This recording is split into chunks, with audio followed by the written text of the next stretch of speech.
All right. Well, looks like we're back here for now. I was playing around this morning, and I just wanted to see if I could upload a video because had a sense that I would probably be able to get back onto YouTube. So I tried to upload a video, and lo and behold, I was able to upload a video. I'm like, well, if I can upload a video, then I can probably stream live. And I had a very brief live stream test, some of which some of you had seen. Was not having a very good morning head of hair. You weren't really supposed to see it, but that's okay. I don't care. So I did that. It's like, okay, well, it looks like this thing is live again. So at least for now, for now, I didn't. Looks like there's some Jasper here. I didn't. I didn't do. God damn it! Is it still there? Sometimes I am a Virgo. Okay. I didn't. I wasn't do. I didn't do last night's show because I was actually trying out different encoders and different alternatives and options to live stream because I was trying to maybe do a live stream last night on my website. So I've been looking at two options. It basically came down to Daycast and Vimeo. So in order to run the Daycast program or the Daycast client, I had to download OBS. And in order to get the new version of OBS, I had to upgrade my operating system on my MacBook Pro, which is old. It's a 2012. So you can only go as high as, I believe, Yosemite. So so I did that, and I had to, fuss around with having a system upgrade, and then once that finally happened, and I was getting to a point where I might be able to then download. I did download OBS, and I realized that it could take me a while to kind of set everything up, and so then after that, I started to play around with Vimeo, and because they had a free trial, and the Vimeo interface is actually quite good, and it's better than OBS. So the good thing about Vimeo is that I can start streaming tomorrow if I wanted to, and essentially what would happen is I would probably go live on YouTube because you can go downstream with Vimeo, and I would go live on YouTube for about a half an hour, and then I would cut that live stream. And if you wanted to go over to Vimeo and be there, you could do that. And they have a chat, and not too unlike the environment at YouTube. Now, that's probably going to be an interim solution for a while until I get things wired up on my website. And then when I do get wired up on my website, it will be I'll have the Vimeo player embedded in the website, and you'll be able to come watch on my website. But there'll be a few things that you're going to have to do in order to watch the video. But I'll still be able to upstream to YouTube for about a half an hour. So you'll get a half an hour's worth of content on YouTube, and then ultimately you'll come over to my website. And I think it's probably going to be Vimeo because they have the easiest interface. So that's done. That's settled. And I'm going to try to do this here for about a week until I set everything up and begin to make that transition to Vimeo and the YouTube downstream. So just keep your eyes peeled here. This is now going to be a place where I'll be able to announce some of that stuff, and the content from now until then has to be kind of tightly reined in. There are certain things that I cannot talk about now, I mean, I will, and I'm not sure how long, I'm not sure why I was able to get away with talking about them for such a long period of time. And it has to do with the city of Wuhan and everything that relates to a city that, well, the city in China, Wuhan, everything that relates to that is basically unapproachable here. Unapproachable. So that's what theoretically led to my my banishment for what ultimately was a week, should have been 2 weeks. And really, you're supposed to have 2 strikes against you, the community guidelines. And I only had one. So I think an arbitrary decision was made that, hey, listen, we don't want this guy um, broadcasting during the week of the inauguration. I mean, I think it's really that simple. And I'd like to, I don't necessarily think that I'm all that powerful or all that important so that they would want me, not broadcasting during that week. But it feels that way. It feels like it felt personal, right? Like, okay, we don't want any voices of dissent here for this week, and now the week is over. So let's see where you guys are at. Let's see who's here today. We got Michael, my man, Michael's sister Nina. What's up, Papa? Good to see you. Katie Susie. Hello, Katie. Well, I'm back. Pam Jerome. Good morning. YouTube being weird. Notifications show it's not there. Over push the home buttons and you show up hoping it's a go. It's a go. Michael Pafford. Morning, Michael. Yes, they did let me back. Sabrina C for the time being. Mary Grether. Hello, Mary. I am back. Hi, there she is. Christine Mose. My man, Ryan. Debisu in the house. Miranda Couch is here. Yes. So the Mixler thing, I think, worked out pretty well for now. And it kind of kept us in touch and allowed me to continue to stay in the game a little bit. Hey, Craig Simpson, what's going on? Craig and I are going to be doing a show this week. Nice to see you, Craig. Sandra Wells, what's going on, cuz? Yeah, Mixler is I did Mixler for about 4 days. And it worked out okay. And then I did an interview with Ross Ben that is up on BitChute. If you guys didn't see that, it's really good. And you can find that over my BitChute channel. There's my man Steve. What's going on, Steve? PB, hello, Philip. Good to see you too. Ferris Galen. What's going on, Ferris? Out of YouTube lockup. Yes, I am. Nice to see you, Michelle. There's Renee. Scott Byron. Hello, Scott. Great interview. Finally figured out it was on BitChute.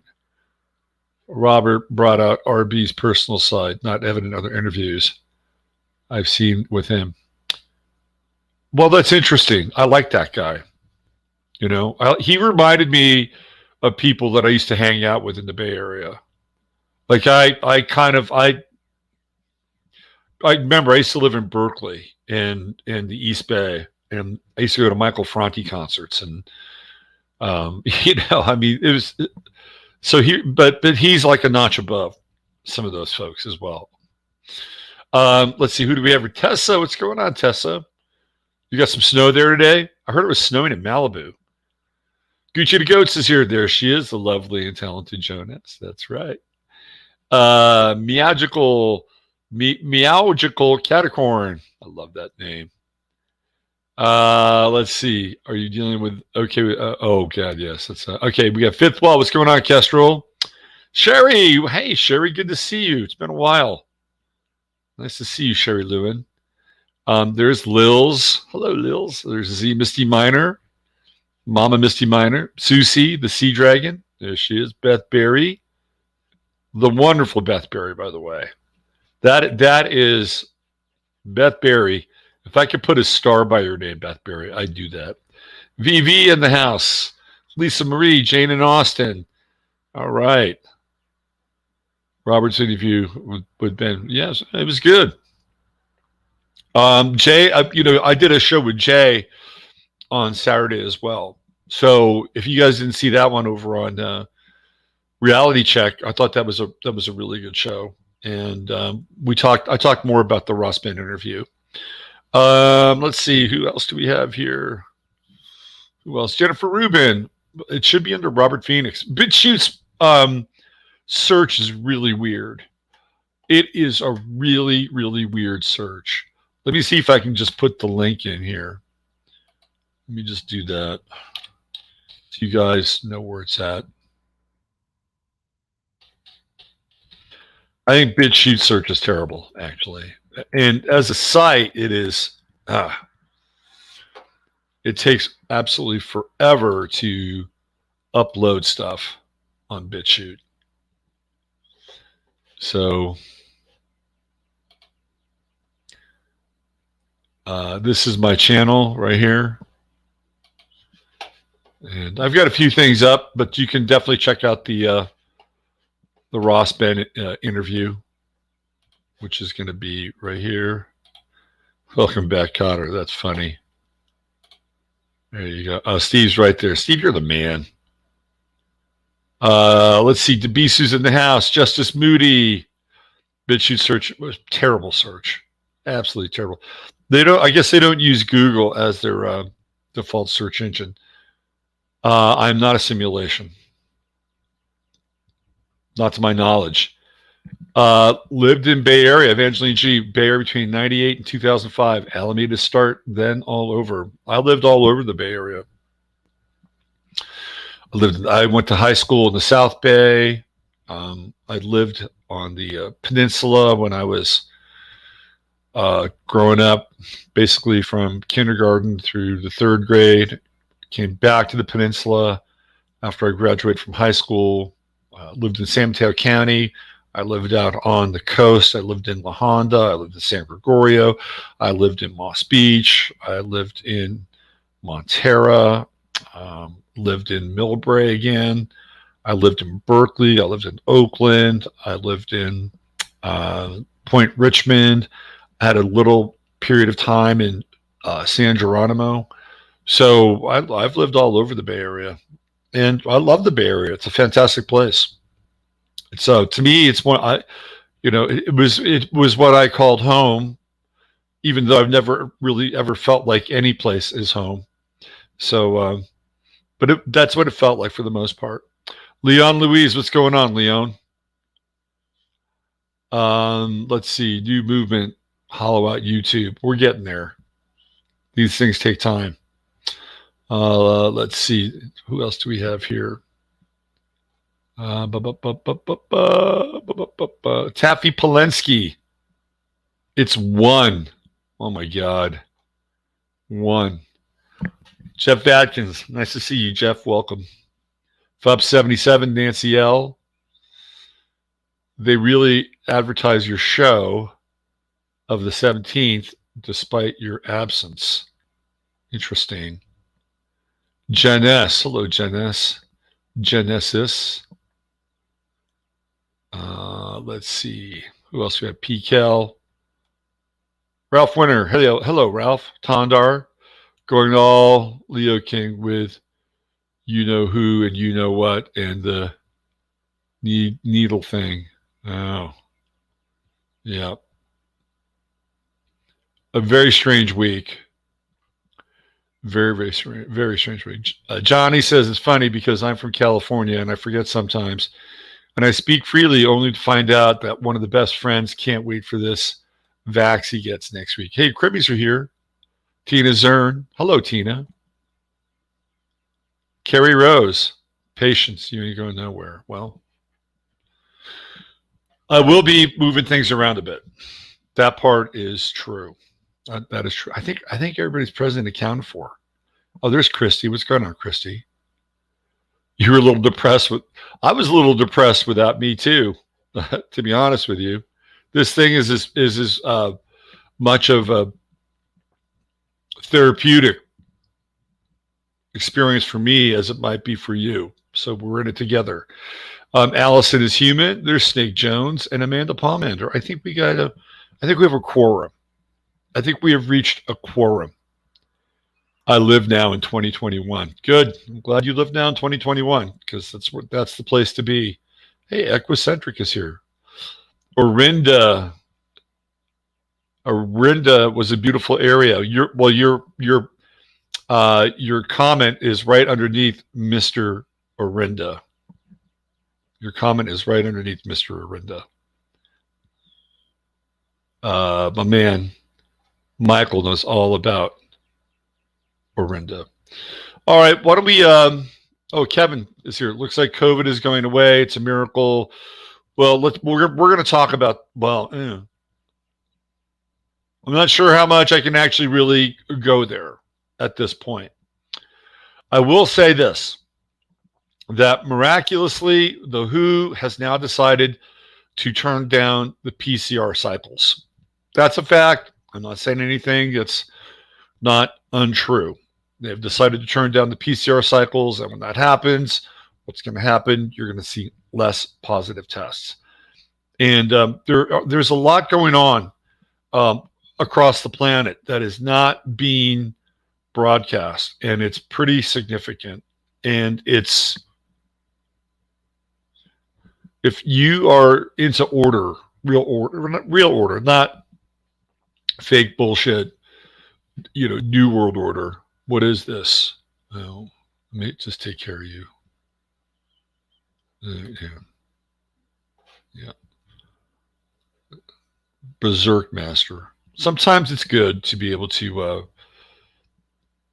block somebody, which is great. I enjoy doing it. I can see your comments, JMP Love. You're here. So they're gonna cycle down on PCR, and you're gonna see less positives, and then ultimately, miraculously, Joe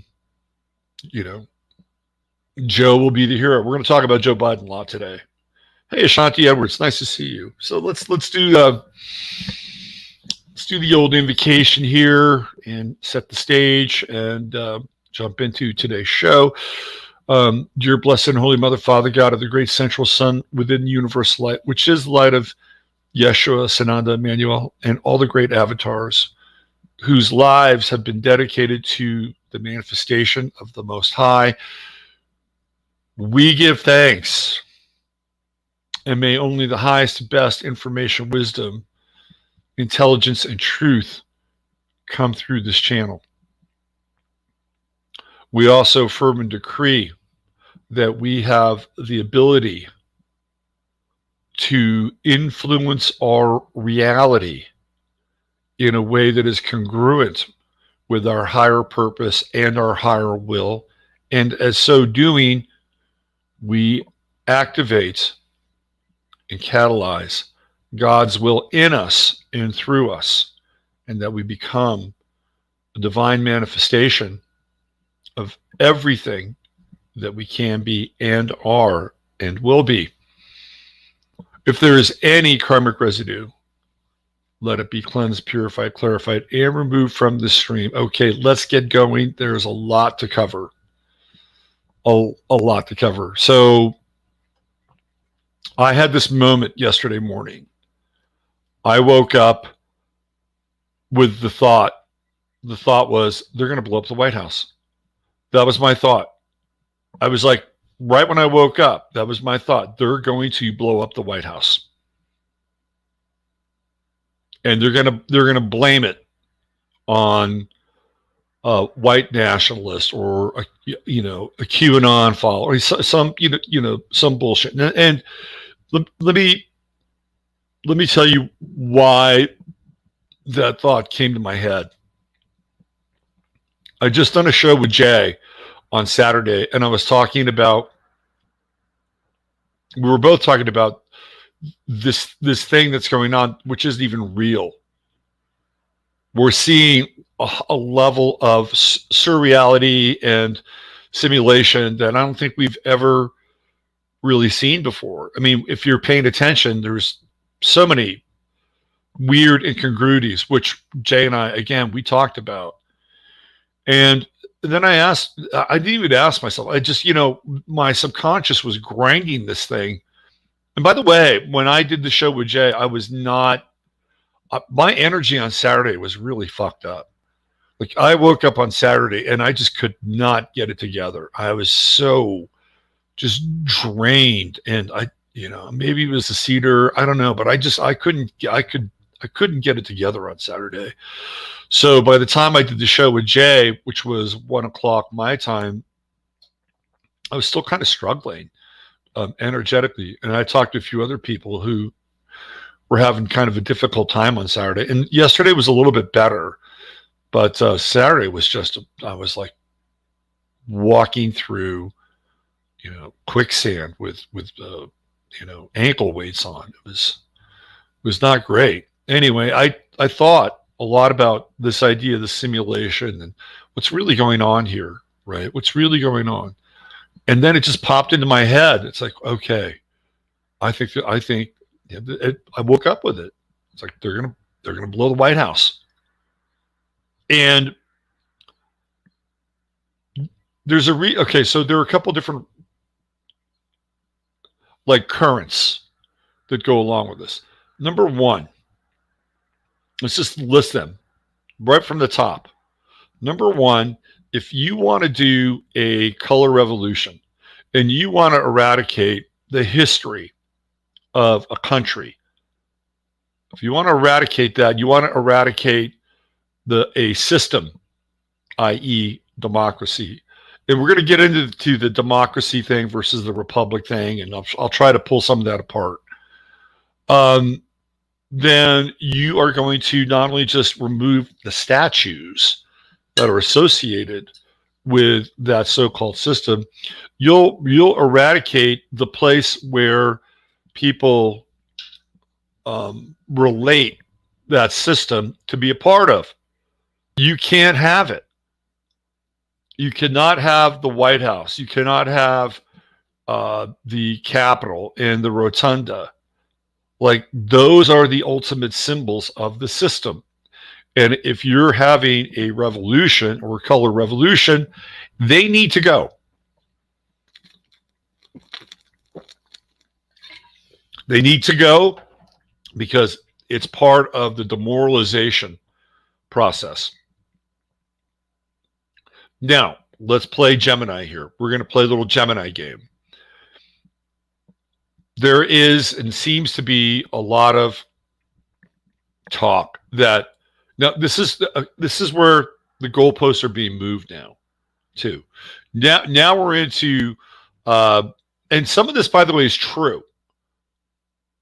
Some of it is true, like what happened in 1871, what happened in, what was it, in 1999? These pieces around the United States being insolvent, having to take loans, right? 1913, and I got an email from Anna von Reitz. It wasn't a personal email. It was just somebody who had sent me one of her email newsletters, and she said something really interesting. And I don't have an opinion on Anna von Reitz, and most of these people inside the sovereign community, they all hate each other. That's what I found out. Nobody trusts anybody in that community, and everybody seems to have the answer. And if somebody else's program or interpretation is different, then they go after them tooth and nail. That's what I've seen in that community. It's very fragmented. So one of the things that, and again, I'm not endorsing Anna von Reitz, but one of the things that she wrote, which I thought was interesting, was that the Declaration of Independence, and even to a lesser, the Constitution, Declaration of Independence and the Constitution, particularly the Constitution, is not really a social contract that is binding. Basically, the Constitution was a way to unhook from the previous contract with the crown, King George. And this is what von Reitz says, is that even if it was a constitution in name, that apparently it only had 7 years worth of validity. So all this talk about the Constitution is really invalid because in Anna von Reitz's world, it doesn't exist. So I'm just telling you, like that's one that is one take, and you could go through any number of these of the people who are into the sovereign experience, and I'm sure you'll get a different stripe or a different variation on that. But I think it's interesting.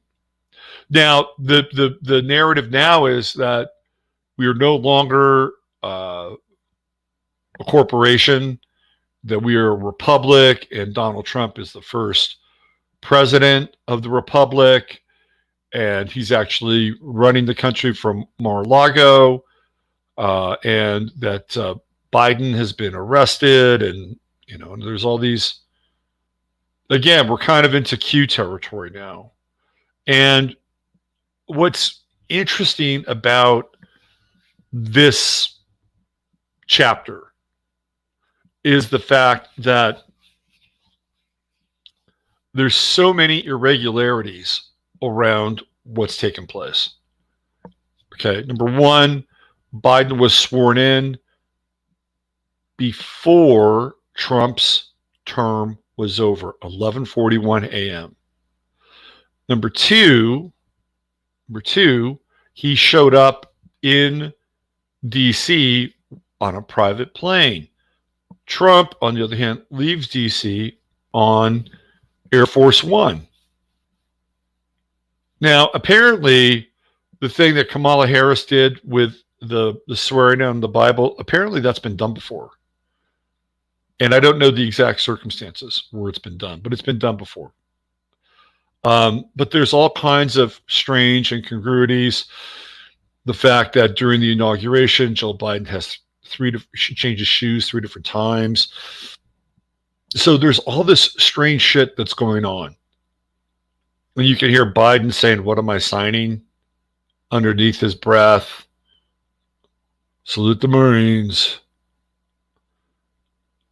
The whole thing seems utterly bizarre and completely staged. I saw a video of the White House on Saturday, and it was completely empty.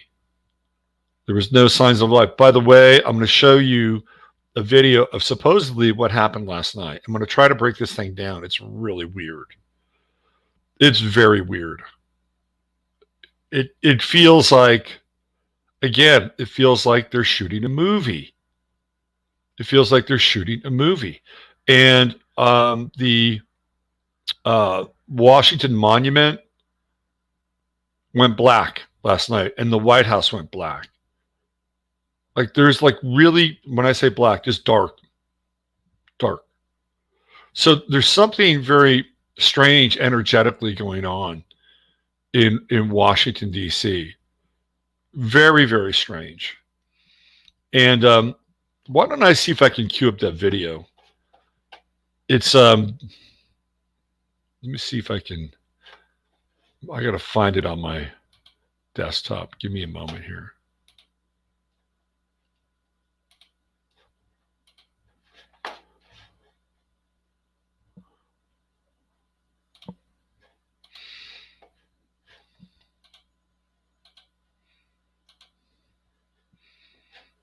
Okay, this is it right here. Let me fire it up.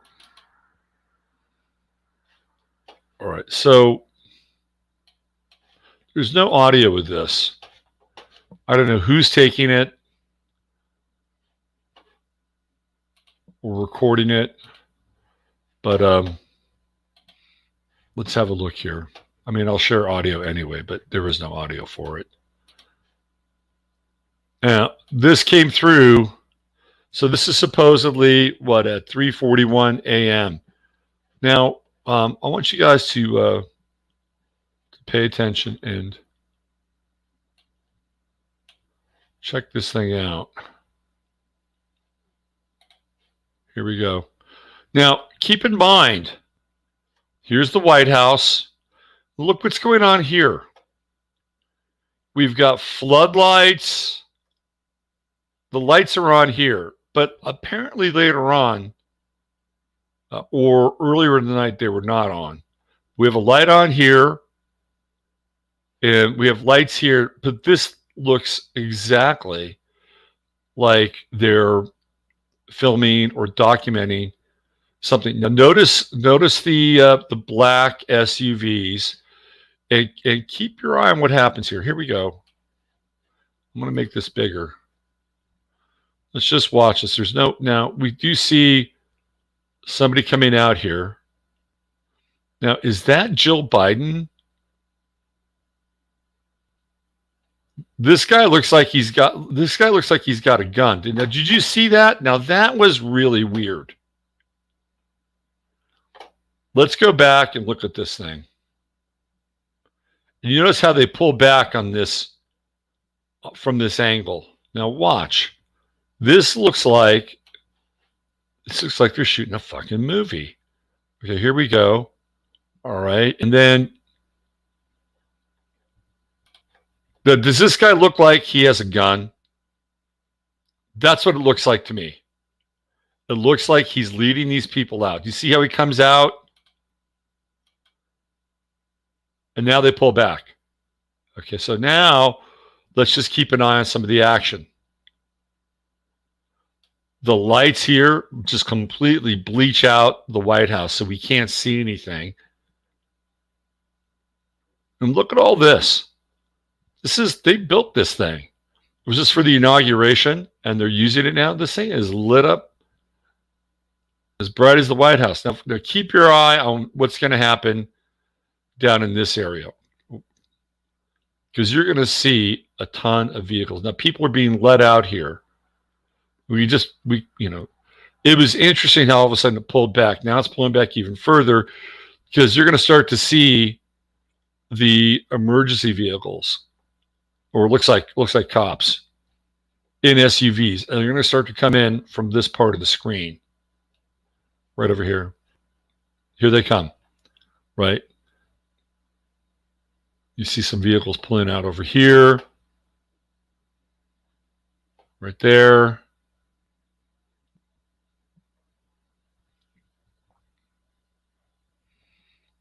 And now here they come, right here.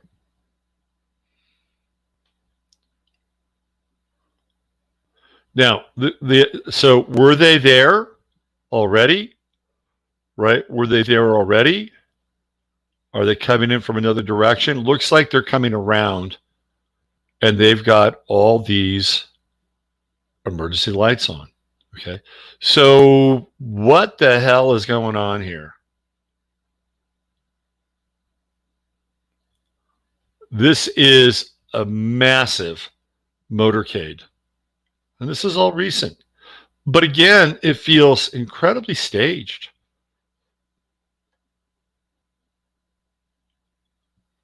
And then who is this person? Now they're zooming in. Who's this person back here? Is this a drone? I mean, it's pretty fixed. And these guys are just sitting around up here. Okay. There's no scurrying about like, oh, did you see that? Did you see that? Did you see that? Maybe a little bit over here. Now we have a figure emerging from the White House, it looks like, right there. It's interesting how bright it is, bleached out it is. But all these vehicles are pulling out. Now, some people will say, well, gee, they're having an arrest. They're making an arrest. These are the arrests. I don't know if they're the arrests or not. And now the event's over. Now they're leaving. Okay, it's over, done with. Now we can go.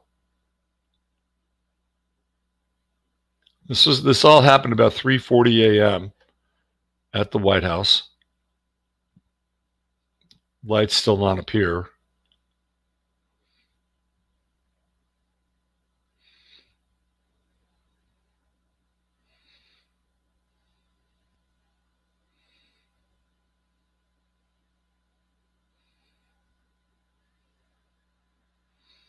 So I think this is one of two things. Number one, it's either people being arrested, or number two, it's a movie. And maybe one and two are not mutually exclusive. You can see some emergency vehicles, it looks like, in the distance here. You see that right there, over here? But it's Washington, D.C., and that happens all the time. More than likely. But they're there. You can see them over here. Now they're pulling back again.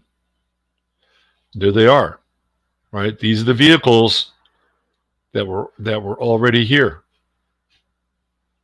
that have pulled out. Let's just go back to the beginning again. Let's look at the beginning, because the beginning is really where the action is. Now we can see detail. It's not bleached out in that harsh light. Now here people come out. That actually, from a distance, looks like could be Biden. Now here we go. Now that we got a guy and a gun. That guy's got a, again, it feels like, I don't have the zoom, but it feels like the guy has a gun and he's leading people out. Right there. It's exactly what it feels like. And as soon as this happens, they zoom out, right? And now, and then the lights get bleached and we can't see anything. And we won't see anything happen until this security motorcade, which looks like it starts here and goes all the way back here, comes all the way around. You can begin to see that one of those vehicles starts to make this journey right here. And we could already see in the distance some of the lights. They look like emergency lights going on here. And I don't know if you've ever been witness to a motorcade, like a secure motorcade. I wasn't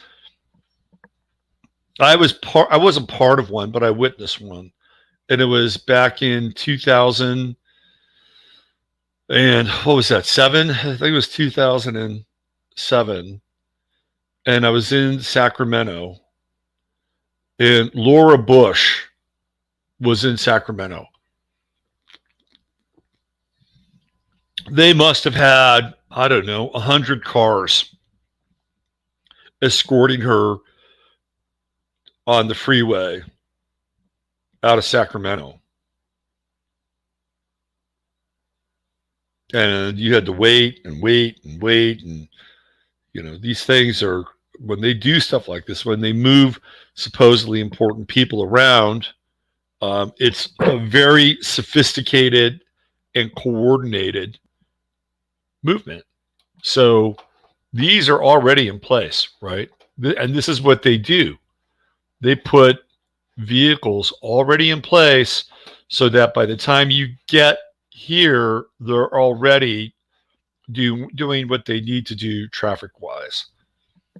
And so that's what I think is happening here, at least with these so-called emergency vehicles. They're already in place because that's how that shit works. And again, here we go. Now they're coming around. They're starting to leave the front.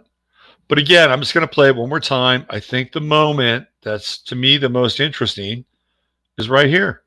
And it's not what happens with being let out, but it's what happens after. Okay, here we go. There's one person.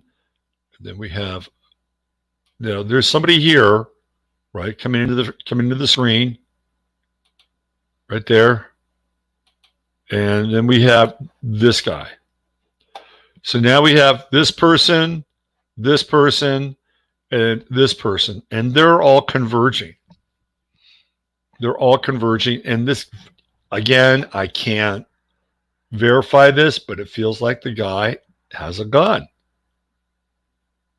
Right? It feels like he has a gun. It looks to me like his hands are holding a pistol. That's what it looks like. And then he's leading them out. And it feels to me like maybe, and again, let's just try to get a handle on where his hands are. Now, if he is holding a gun, he's not holding it at them. Like if that's his hands, if those are his, by the way, there's somebody over here too. He's actually pointing it out in this direction in case anybody will be doing anything to these people. That's what it looks like. And then he points it this way. And now he's leading them. And as soon as that happens, we get taken out, right? So now they're kind of disappearing behind this curtain of light. Isn't that convenient? But it looks like people are being put into vehicles right here. We can see a little bit of activity, and we can see some of them getting into this vehicle, right? So something is happening here. It's where they're going. We can see the activity. We can see the bodies. They're getting into the various vehicles. And then we don't see, it's like, okay, we're going to take you out even further. That's enough. That's enough. But again, it all feels like, it feels staged. It feels like theater.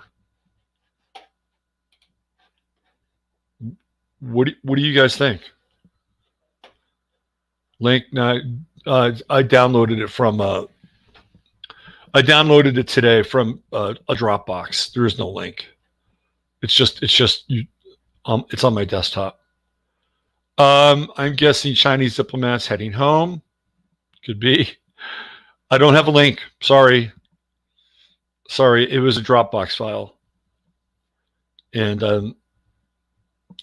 you know what? I'll put it up on BitChute. Okay, I'll put the video up on BitChute. You guys have my channel. I'll put it up on BitChute, and you can, if you want to, you can share it.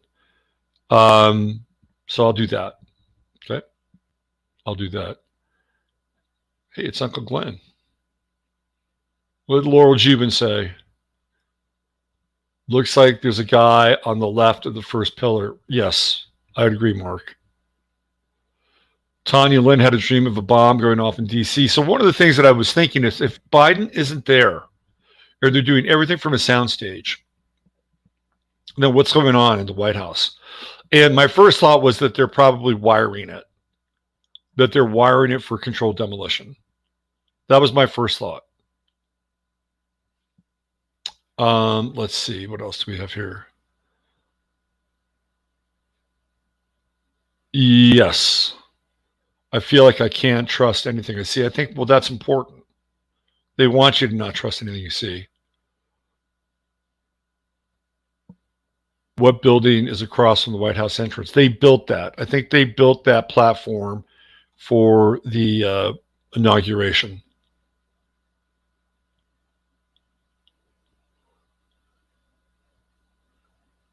Let's see. Did those people that came out just drop? No, they went into the vehicles. Hi, David. Good to see you. So it's all very unusual. You know, I think they came into the vehicles. You can see them when you go back and look at the video. It looks like they're getting into those SUVs. Yeah. White supremacist Jillian, nice to see you. Yeah, of course. They've been working on that theme for a while now. They started to work on that theme with Stephen Paddock and the Las Vegas event.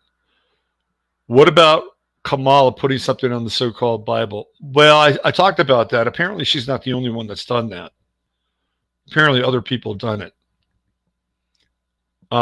She has not moved into the vice presidential headquarters or the vice presidential home either. She's moved into some other house, which is like supposedly next to where Biden is. Supposedly. There is no coup d'etat because the same powers that be remain old world order, new world order. Trump served reveals some out there an appraisal of just how the Davos Uniparty controls all. We're going to talk about Davos. It's happening today. It is happening today. So it's interesting that because in order for the reset to occur, like the West has to fall, and that includes the United States, and there has to be a regime change. Trump. Before I get into the Davos stuff, let me say a few things about Trump and Biden. First of all, I thought Trump's pardons were atrocious. They were atrocious. And I'm not even taking into account Julian Assange and Edward Snowden. I don't trust Edward Snowden. The reason why I don't trust Edward Snowden, well, first of all, I don't trust many people, but the reason I don't trust Edward Snowden is the fact that he was a contract worker for Booz Allen, and he was working in an NSA facility. Do you know how secure those NSA facilities are? Like, if they know when you fart, let alone put a thumb drive into a computer and start downloading secure documents. You don't think that they know that? Of course they do. Of course they know what's going on there. So, but let's just play along for a minute, and let's say Ed Snowden is really the tech whiz that they say he is, and he's able to get out of Booz Allen. He has to get out of there. I mean, you have to get out of the NSA. And again, he's a contract worker. You have to get out of the NSA with your thumb drive intact. Okay, so now you got to get it out, and let's say he does. So if you're the NSA, you want to keep tabs on your people. And all of a sudden, he doesn't show up for work. Well, where is he? Well, guess what? There are records and flight manifests. The guy has to fly to Hong Kong. If you're the NSA and your technology is all that powerful, and it probably is, wouldn't you notice that one of your contract employees theoretically flew to Hong Kong, especially if they didn't show up for work? Oh, okay. All right. Well, then what? Now, people believe that Snowden is CIA, and it was a war between the CIA and the NSA. So the CIA controls foreign operations and domestic now. They control them. So you could theoretically order somebody to track Ed Snowden down in Hong Kong. And if it's true that they're at odds with each other, then it wouldn't be the CIA. You'd have to have a third party. And they have third parties. They hire people all the time. There are security forces they hire all the time. So he could have easily been tracked down in Hong Kong. Glenn Greenwald went there, did a whole video with him, right? Whole video, which became the basis of a documentary, which became the basis of a movie. And not only that, but he had to leave Hong Kong and he had to go to Russia. You don't think that was trackable or traceable? And now he's in Russia and he's, living there, and he's got a Russian girlfriend. And I mean, I don't buy the Edward Snowden story. It's got too many holes in it. Julian Assange is a little bit different. Both of them, by the way, are 9/11 deniers. Neither of them believe that 9/11 was a conspiracy. They basically both check that box on the official story. I'm not sure you can trust anybody that doesn't at least question the 9/11 story.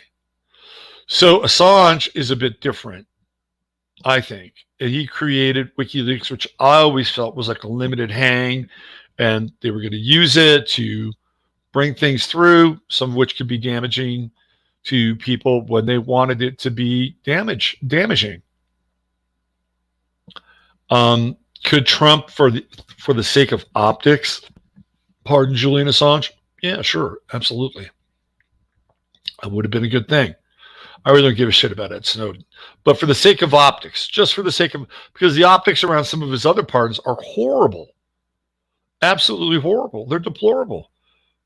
He pardoned Kodak Black, who's a rapper. And Kodak Black did a video where he's basically got his boot on the face of a Donald Trump uh, dummy with a MAGA cap on. Oh, this is the guy you're going to pardon? You may as well pardon Michael Avenatti or Avenatti. You may, and really, I thought he should have. I thought Trump should have pardoned Michael Avenatti, and I think he should have pardoned Michael Cohen too. I think he should have pardoned those guys. I mean, come on. If he's gonna pardon Blackwater mercenaries, why not just pardon those guys? And if you're Michael Avenatti and Trump pardons you, like, wouldn't you be loyal to Trump on some level from that point forward? And no matter what you think of Michael Avenatti, the guy is kind of impressive. He's kind of impressive. Like when he was on Tucker Carlson, and Tucker Carlson tried to call him the creepy porn lawyer, Michael Avenatti was taking Tucker Carlson to the mat. He was schooling Tucker Carlson. It's like, wow, I don't really trust this guy. I'm not into him, but he pushed Tucker Carlson into ad hominem accusations. When people go ad hominem, you know that they're toast. So why not pardon him too? If you're going to pardon all these other people. By the way, Jonathan Pollard is now, I think, safely living in Israel thanks to Donald Trump. So the pardons, in my opinion, were unpardonable. Snoop Dogg came at him and asked him to pardon his boy from Death Row Records. Snoop Dogg, who, by the way, dogged Trump for 4 years, called him a racist, called him every name in the book. Okay.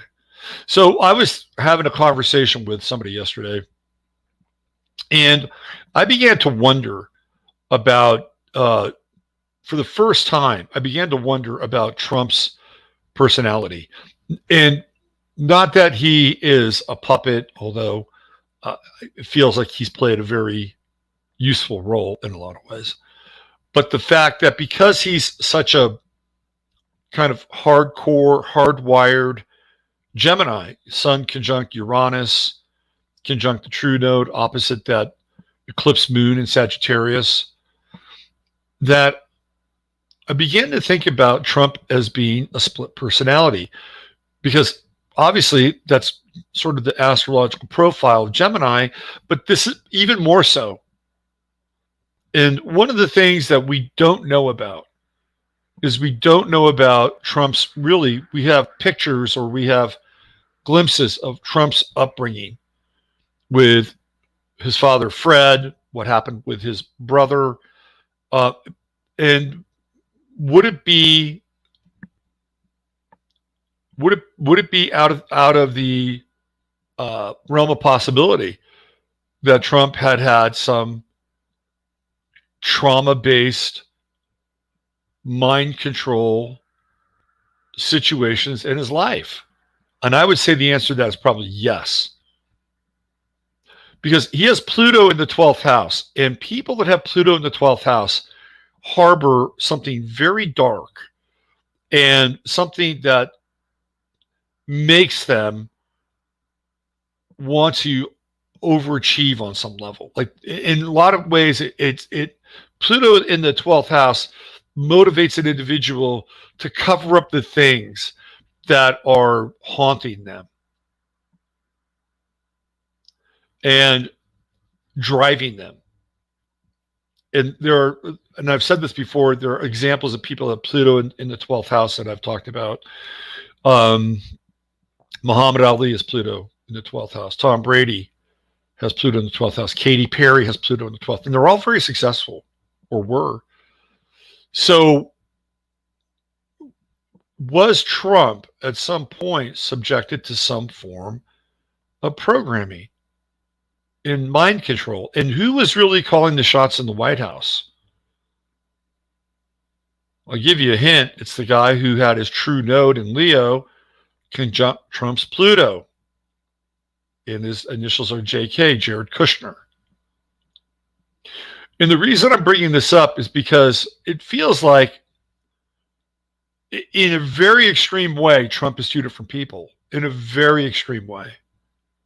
And I know that comes along with the sign. I get it. I get it. But I began to think about what happened over the last, I don't know, 30 days, 60 days, and even the strange scenes of Mike Lindell and Sidney Powell and people being chased away from him. Now, some people are saying, well, he's just a coward and he didn't want to face them. Or what if he was handled? Because it feels like he was fucking handled. And again, if you go back and look at his past, he had two significant teachers. He had Roy Cohn and he had Norman Vincent Peale. And Roy Cohn was a master manipulator. He was a master manipulator. And apparently Trump used to call, about 6 times a day. Maybe more. He was on speed dial with Roy Cohn. But that also represents that dynamic, that really extreme dynamic. Norman Vincent Peale, of course, which is power positive thinking. He's a Mason, by the way. And then Roy Cohn, who is the power of, positive extortion. But it does represent this kind of bifurcation and the potential for this programming. And I really began to, for the first time, think about Trump as being mind controlled. And this is not taking any of the accountability or responsibility off of his shoulders, but it was just another angle, another thing to look at and to sort of wrap my head around. All right, this gets me into the next piece, which is unresolved relationships with daddy. Because I think that's number one, that's what we saw with Trump. And number two, this is what we're seeing with Biden. When Trump first came on the scene, he was like the uncool dad. He was like the dad that was going to tell you no. He was the dad that was going to say, you need to not see that guy, or you need to go to bed early. It was like he was the bad dad. He was the dad that nobody liked. This is the Richard Nixon theme. This is what they brought out with Richard Nixon. Richard, because there's a reason why they call the president the father of the country, because he represents that identification. And in the 60s, they just wanted to kill the father. They wanted to kill the father. Listen to The End by Jim Morrison. That's exactly what the theme of the 60s is about. Kill the father. And Nixon was the father, and he was a Capricorn, which is the father. And what did they do? They killed his political career, right? So Trump shows up, and he's the new version of Nixon. And it's like, well, we don't like this. We don't like somebody telling us that there are limits.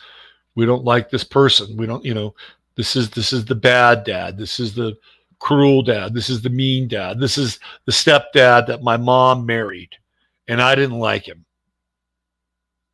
And I think there's a lot to that, but there's too much identification as well on the other side, which is, okay, dad's going to make it okay. Dad's going to make it all right. Just trust the dad. And we all have been let down by our fathers. All of us. Fathers are human. And if you haven't been let down by your father, consider yourself very fortunate. Very, very fortunate. Because that's what happens with most people. They get let down by their fathers. They get let down by their parents in general, but generally the father usually happens with the Saturn opposition right around 14. Or at least you think you do. So there's a whole group of people that saw Trump as the father who could basically, because there's a time in our lives usually where we look up to our fathers and they're like Superman for most people. In some cases that doesn't happen. In some cases it's pretty clear early on that dad is not a good guy, or dad's not even there. Now dad might be not even be a dad. So, but in the case of a number of people who did look up to their fathers, and their fathers were supposed to protect the family and to make sure everybody was safe, like Trump was playing that role. And he was like, okay, he's got this. He's got this. We can trust dad. And I went through that when I was a kid. I remember watching the J. Edgar Hoover story where Jimmy Stewart played J. Edgar Hoover, and they had a scene of the Ku Klux Klan. Fucking terrified me. Terrified me. And I said to my father, I asked him, hey, how long would it take the Ku Klux Klan to get here in the Bay Area? I said, well, are they driving or walking? I said, how about walking? Because I saw them walking. I said, about 30 days. I said, okay, I have at least 30 days. Whew. Okay, good. And when you're a kid, 30 days is a long time. Although right now, the 30 days of January seem to be incredibly long. But I knew that somewhere that if the Ku Klux Klan showed up in my neighborhood, that my father was gonna protect us from the KKK. And even when I was older than that, when we would go out, let's say we would go to San Francisco and ride the cable cars or do something in San Francisco, my father would carry his Beretta, and he would let us know. Like my father was packing when we went out. So this is, again, theoretically what dads are supposed to do. And there were times when he totally stuck up for me. And I remember this one time I had this coach, baseball coach. He's being such an asshole. I couldn't stand this guy. Just being such an asshole. And he's being like way too hard on me. I was playing, and I was a good player. He didn't need to be that hard on me. It's like, dude, don't go there. Just don't go there. And so I complained to my father. I said, man, this coach, because I wasn't a prima donna, and I could play, and I hustled, and I played hard. I was a smart player. I was a good player. And I said to him, man, this guy's being really hard on me. I don't know what his problem is. He's being really hard on me. So he said, all right, I'll take care of it. He went down, and after practice, he started talking to this coach. And the coach basically said, hey, do you want to settle this? I wasn't there. I didn't hear it, but he told me. And my father said, I wouldn't do that if I were you. I wouldn't go there. And it's probably a good thing, because that was one thing my father could do. He said he could take care of himself. He could fight. He grew up fighting. And he grew up in the James Dean era, right? Rebel without a cause. And they used to do this. They used to go up by that water temple that John Levi covered and I talked about. They'd go up there, Crystal Springs area. They get two cars. They would be parked like this, right? Like that. And then they'd throw the headlights on. And then two guys would get in between the headlights and they would fight. And that's what they would do. And my father did that a lot. And he, as he got older, he took martial arts and used to fight in tournaments. I mean, he was a badass. My father was a badass, and I would not have, crossed swords with the guy. And then after that, the coach left me alone. See, this is what fathers are theoretically supposed to do. They're supposed to do that at a certain point in time. That's their role. So it's not inconceivable that people would project that onto Trump, being the father of the country. Right? You're going to protect us. You're going to protect us from the communists. You're going to protect us from BLM. You're going to protect us from Antifa. That's theoretically what he's there to do anyway. But because a lot of us have unresolved relationships with our fathers, we expected that. And guess what? He didn't do that. I'm sorry. He didn't do that. We watched America burn during the summer. We watched it burn. We watched social media become deplatformed hell. But I was watching an interview last night briefly with Tucker Carlson and Trump. And Tucker Carlson brought up this issue around censorship in YouTube and Facebook and Twitter. And he asked him, are you going to do anything about it? And Trump had an interesting answer. I don't know. I can't say right now. And it was like, it was honest though. It was honest because he really didn't do anything. So he didn't protect people during the George Floyd, Summer of Floyd. He didn't protect people and their ability to speak freely. Nope. Didn't happen. And people that basically were standing up for him right and left, didn't protect him. That includes Alex Jones. And I think he could have pardoned Alex Jones if he wanted to around the whole Sandy Hook thing. That didn't happen. COVID-19,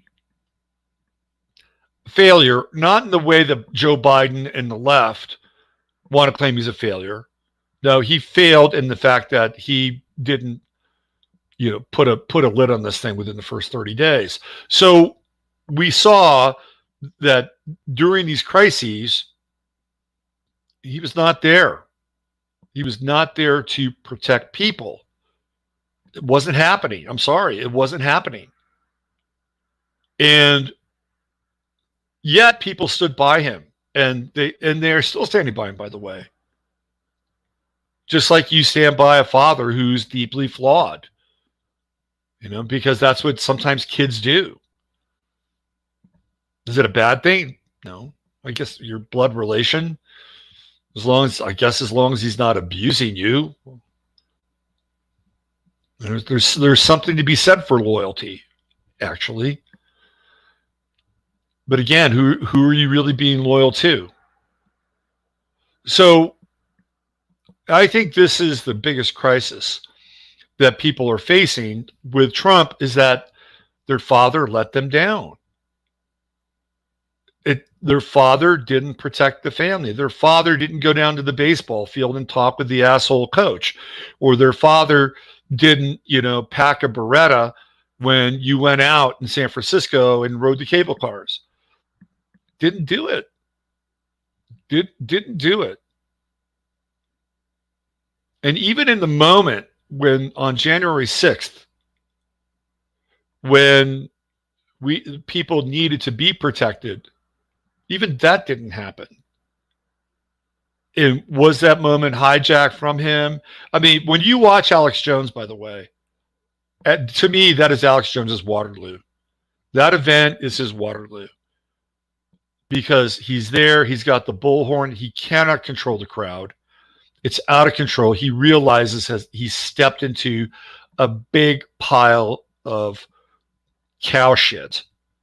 He stepped right in it. He knew it too. And I don't think he was part of the great plan and have this thing hijacked. I don't think he was part of it at that level. Some of this stuff is very compartmentalized. It's kind of like the Manhattan Project. And so he had a role to play, and he believed his role was a real role. He went there, and he was going to try to bring people around to the other side. That's where they were going to have the next stage of their event. They had this thing planned out. But by the time they got there, and because Trump was 45 minutes late, by the time they got there, it was already happening. Like, it was on. And they could not put the bad genie back in the bottle. So now, people are dealing with the fact that they have a father that couldn't protect them. This is an unresolved father issue.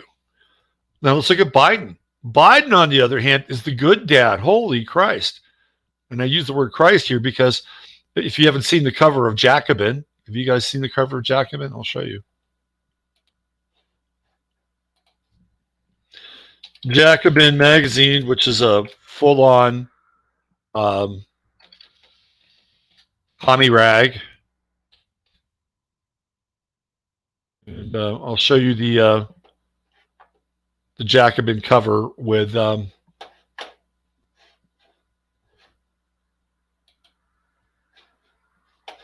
with Biden here. If you haven't seen it, I'll show it to you.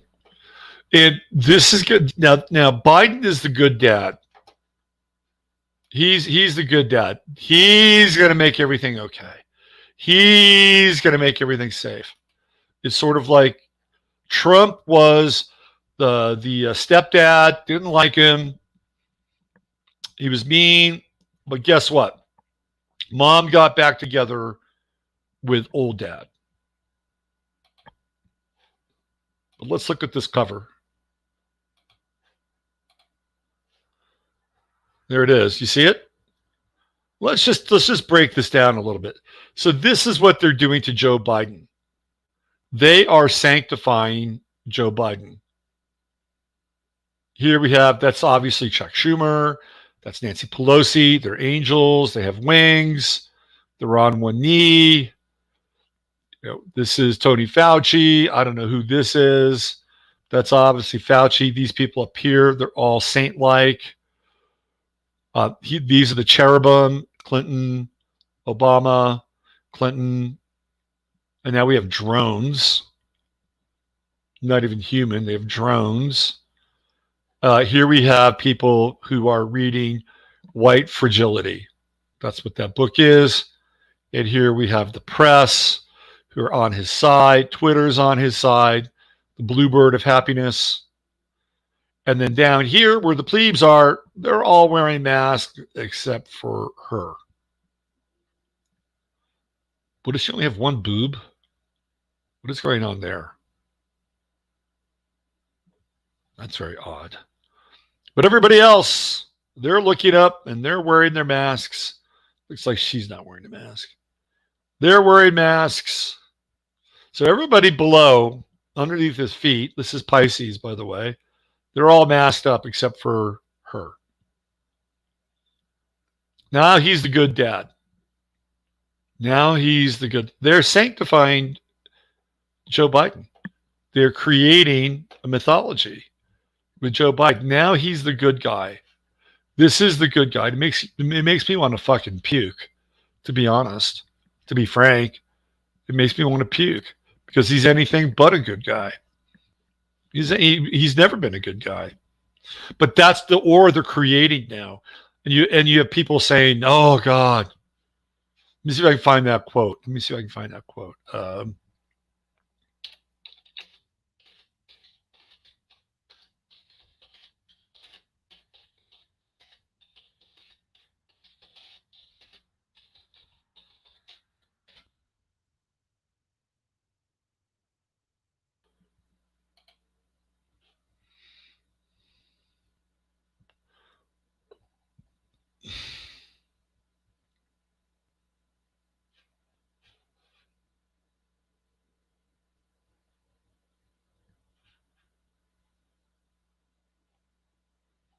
if I can find this thing.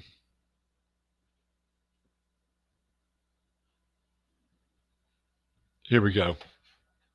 It starts with Jill, Dr. Jill, who wrote her doctoral thesis on community college retention. A very important subject. This is from when they were campaigning. She said, "You don't worry about a crashing economy or corruption in government. You don't think about the government at all because you know a team of talented, thoughtful public servants are in the White House led by a commander-in-chief you can trust." Should Joe Biden win the November election, his wife says the country will finally be able to sleep peacefully at night. And this is something that we have heard of. I'm trying to find the one quote, if I can find it. Here's another one. This is from Yahoo. Which again is another commie rag portal. Feeling relieved, sleep better? Experts explain impact of Biden's inauguration. Relieved, sleeping better, breathing easier following the inauguration of President Joe Biden and Vice President Kamala Harris. These are feelings many are reporting on Twitter. Oh, because Twitter is such a neutral space. Thursday, the sentiment was so widely shared that the word slept was trending on Twitter. Many admitted they slept like babies after Biden and Harris's swearing-in ceremony, with one social media user joking that even his dog is sleeping better under President Biden. Others acknowledge that things aren't magically going to get better, but they feel more peaceful than ever. Several others, including the vice president's niece, Mina Harris, tweeted that they now feel like they can breathe again. Here we go. I slept like a baby last night. For the first time in 4 years, I slept well and woke up without dread. You? The air feels so fresh. I can breathe so easily. All right. Yeah. But do you see what's going on? This is they're equating Biden with the fact that he is now the guy, he's the father who is going to save the country. They feel safe. They're able to go to sleep at night. And who else said it? It was Brian Stelter. So again, it's this father thing. Like, oh, now we can rest easy because this gentle, kind old man, he's a doddering old fucking fool who may or may not even be the guy that he claims to be. And even if he is, it doesn't matter anyway because he's just a marionette. And you feel okay with that? Okay, whatever. Again, it's all of these unresolved father issues. Sorry. And I'll tell you who else has a lot of trust and faith in Joe Biden, so much so that, well, even he fell asleep. And that's whoever this guy who's playing Bill Clinton. And for profit. And each of us has a duty and a responsibility as citizens, as Americans, and especially as leaders who have pledged to honor our Constitution. Look, he feels better already. Look at him. Look at him. Well, I just feel so good. I feel so safe that I can just fall asleep right here because I know that Joe is holding up my legacy. If that's even him, who knows? By the way, there are people who looked at Hillary and said, well, that's not Hillary. Looks like Laura Bush is asleep. Oh, look at this fuck. Yeah. There he is. Judas Pence. Let's just play this a little bit longer. Protect our nation. Oh, let's cut away real fast. Defend the truth and defeat the lies. Americans, and especially as leaders who have pledged to honor our Constitution. There he is again. Boy, that is one stirring. No, he just feels safe. Looks like he's about to fucking nod off. She's nodding off again. Now, who knows? Maybe she's meditating. I don't know. The only one that really seems awake is Pence, and he's thinking, I don't know what this guy's thinking. I'm not sure I want to know. And protect our nation, to defend the truth and defeat the lie. There you go. So Bill Clinton feels safe. He feels safe with Biden as president. I guess that's the litmus right there, right? Putting the masses back to sleep. Well, some of them. There's a lot of people are having a nightmare right now. But it's not going to be able to hold. It's not going to be able to hold. Let's talk a little bit about Davos, because Davos is on. Davos is happening. The World Economic Forum is taking place right before our very eyes. The people who are mapping out the future have now they actually wound up, I believe, delaying their little program. But here we go. Here's the agenda for the World Economic Forum. It is happening right now. So we have agenda setting. You guys can go here if you want to. You can watch all this stuff if you have time. If you want to grind your teeth at night. So we have healthy futures responding to the COVID-19 crisis. Of course, they have a narrative for that. Boosting vaccine confidence. So you got to boost that vaccine confidence. Mm-hmm. Restoring economic growth. If you're interested in fairer economies, how to save the planet, building net zero cities. This is all Agenda 21 stuff right here. These are all globalists, all of them, all of them. Tackling Alzheimer's. Well, why don't you just put less aluminum inside of certain substances? Maybe that'd be a good start. Unlocking social entrepreneurship for the recovery. Cheryl Dorsey. Is she related to Jack Dorsey? It's a very internationalist and globalist group. Hilda Schwab. Oh, this is interesting. This is the person who many people is really the force behind Klaus Schwab. That this is the ruler behind Dr. Evil. Advancing a new social contract. Targets and pathways to economic transformation.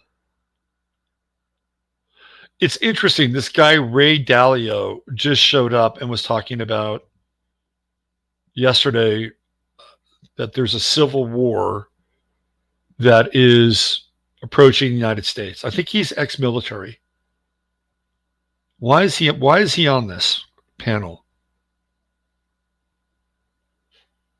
Do a little bit of diving.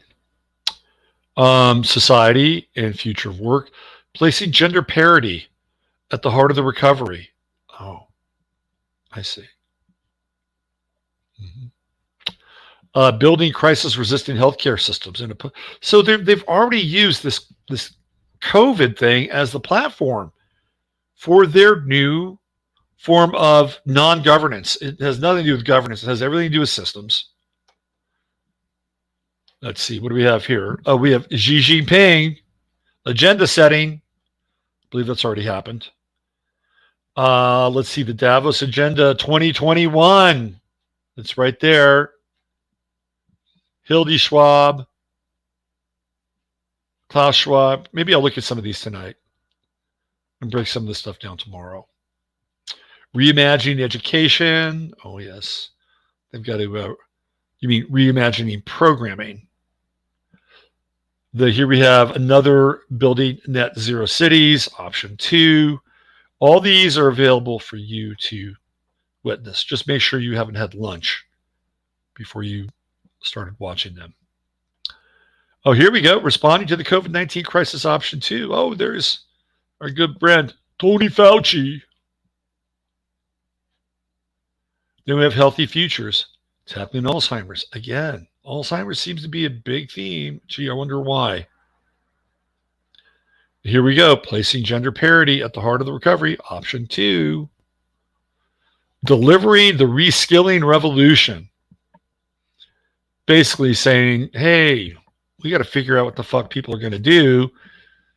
Once we have these robots, we're going to have to reskill them. What are we going to reskill them for?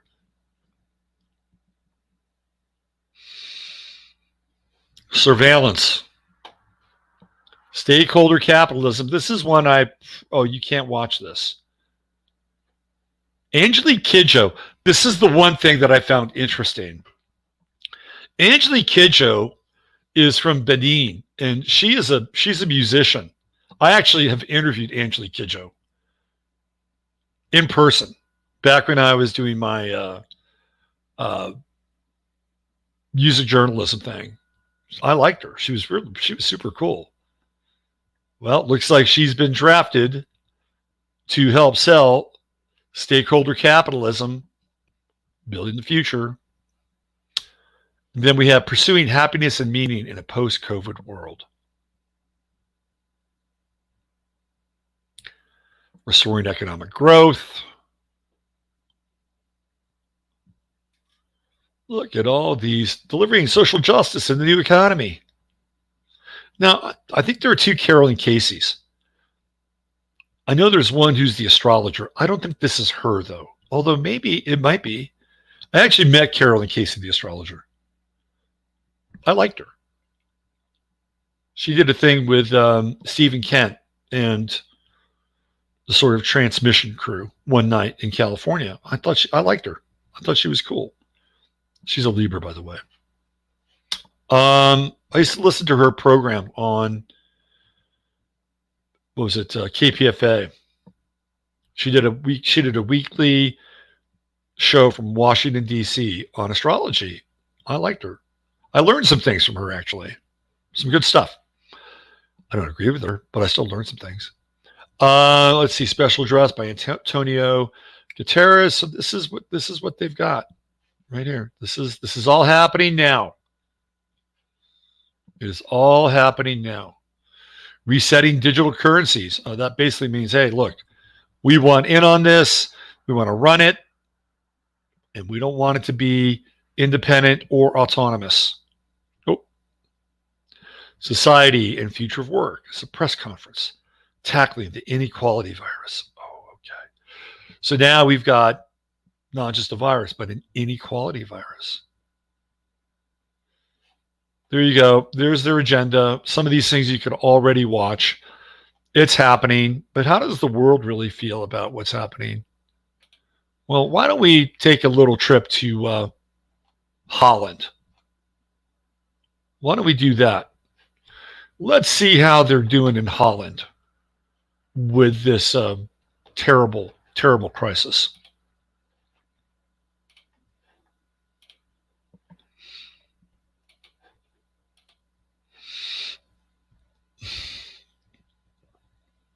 Dutch youth torch COVID testing facility in violent curfew backlash. Shall we have a little peek here?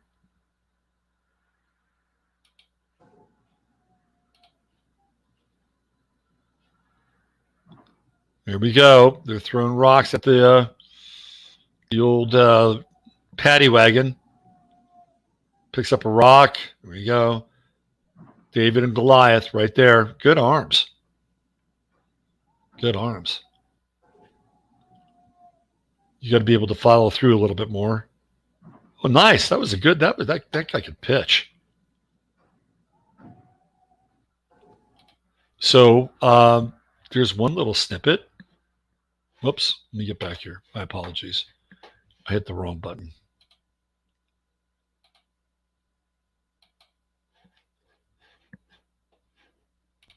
Let me go back. Let me go back.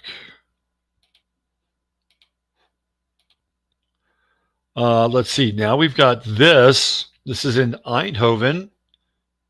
Oh, the police car is burning. That's insane. That's a cop car. Oh, the police car is burning. That's insane. Now, this is not these are not George Floyd riots. These are not George Floyd. These are COVID riots. These are people that are tired of the lockdown. They're tired of curfews. And this is the problem that the globalists are going to face. They're gonna, let me see if I get rid of this. They're gonna be facing this issue. Here we go. I was watching this. Check this out. This is again, this was happening, what? Was it last night? This is where they set a testing facility on fire.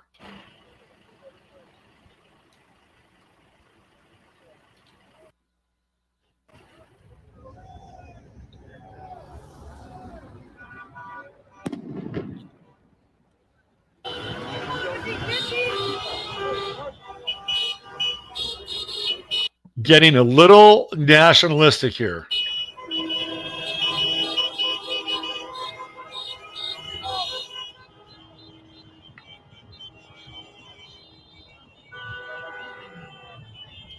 Kids are hanging out. It's just kind of a, they're just, it's a chill night. It's a chill night in Holland.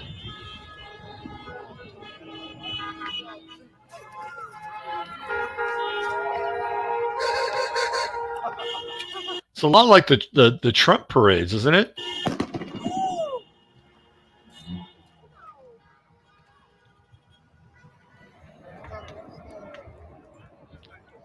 They just have a nice little get together, little bonfire.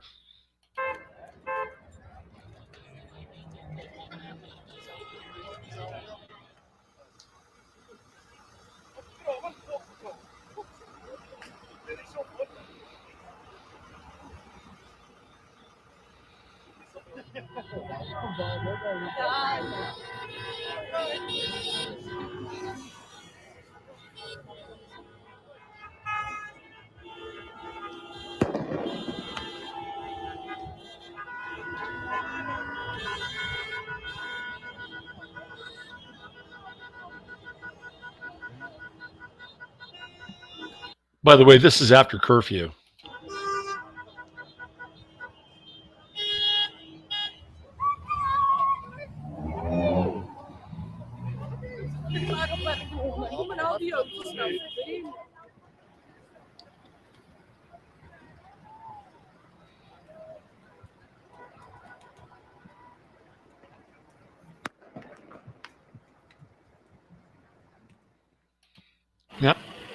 Now, how are they going to put a lid on this? That's what I want to know. How are they going to put a lid on this?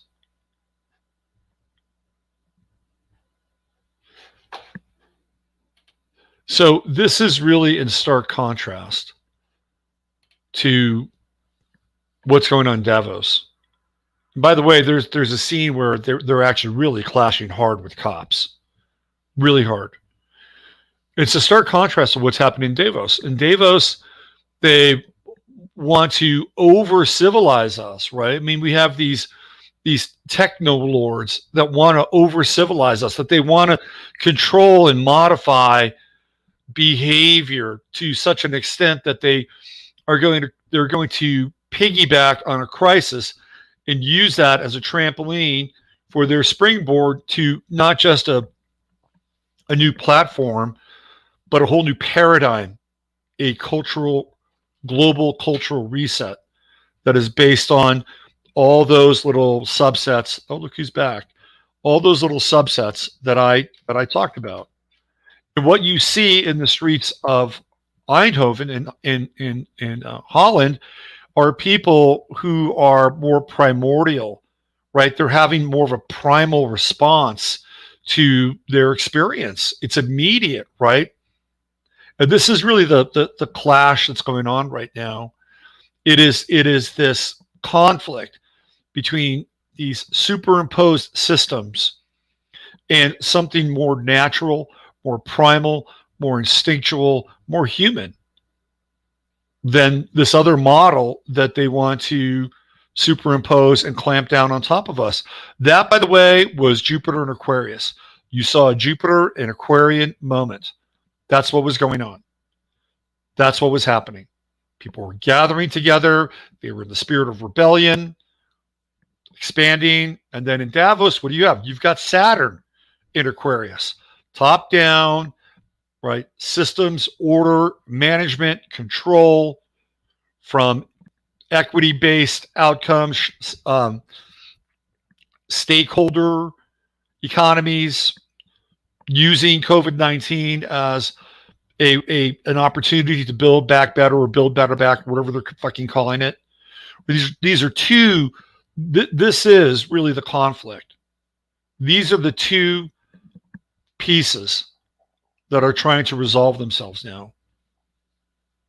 I just saw the wisp, by the way. Did you see the wisp? The wisp was there. So this is what's happening, at least in my purview. And here in the U.S., we had people that piggybacked on sort of this MAGA movement, the MAGA moment.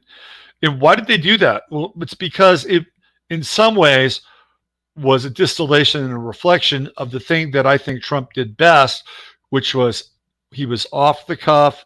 He spoke a language that was direct and sometimes even coarse, so that people who understood this, or at the very least related to it, right, it connected in with a part of them who had been locked up, who had been sort of bound up in the straitjacket of political correctness. And he opened that up, but then they began to corral it once it got opened up. See, what you saw in Holland, that was spontaneous. Nobody was telling anybody to do that. At least that's my impression. So that's where we are now. We're in this world where you have the Saturnian top-down forces of Davos in Aquarius, and then in Holland, you have the Jupiter in Aquarius, which wants to rise up and get bigger. And while all this is going on, we have this strange theater happening in the White House in the DC area. And we're coming up on a really interesting time. I put a post on Facebook up, and I pulled it down because it's a little. And I was just so taken, or so moved. Well, wasn't moved. It was just like it was in my head that they're gonna take down the White House, and I had to post it, and I left it up for the most of the day yesterday.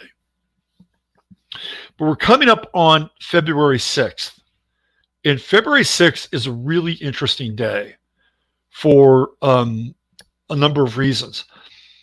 Supposedly, it is the first day that shows up as a calendar day in a way that is sort of provable in a public space. Well, what do I mean by that? In Pompeii, which, by the way, we know Pompeii got destroyed. In Pompeii, there was actually graffiti that refers to Sunday. They call it Solace Day. And apparently that day is connected to February 6th. That's the first recorded date, February 6th. So you could make a connection in a lot of ways that, because it's recorded. Here, I'll show it to you guys.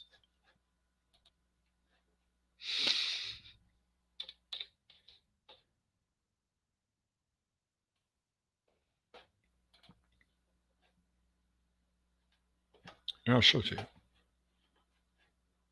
And I was going to talk about this a little bit last night on the show, but I'll bring it into the discussion today. So you can see it, AD 60, the earliest date for which the day of the week is known. A graffito in Pompeii identifies this day as Dies Solis, or Sunday, by a system in which Sunday corresponds to the day of the week. This day would have, in modern reckoning, been Wednesday, because they added what, 4.5 days, almost 5 days, right? So there's some interesting things with this day. That's one of them. Theoretically, this would be, in some ways, like the first known day in history, because it's the first day that they could actually sort of count, right? AD 60. So in 1685, James II of England and 7th of Scotland is proclaimed king upon the death of his brother. We're going to see another death here coming up, right? In 1694, the warrior queen Dandara, leader of the runaway slaves in Quilombo dos Palmares, Brazil, is captured and commits suicide rather than be returned to a life of slavery. This is an interesting date because in 1778, there's a Treaty of Amity and Commerce. This is between the United States and France. And it's kind of a big deal because it sets the United States up as a most favored nation status with the French. The French agree to help the United States, again, theoretically, with the Revolutionary War. But this treaty becomes a point of contention. It winds up really driving a wedge ultimately between the U.S. and France. Now we have on this day, Massachusetts becomes the sixth state to ratify the United States Constitution. In 1778, this is 1788, but 1778, New York became the third state to ratify the Articles of Confederation. So we have some very interesting administrative landmarks here, especially this one. Okay.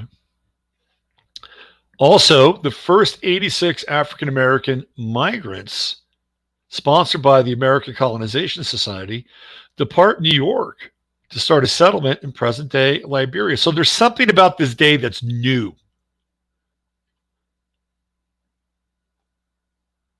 We have the establishment of New Zealand as a British colony.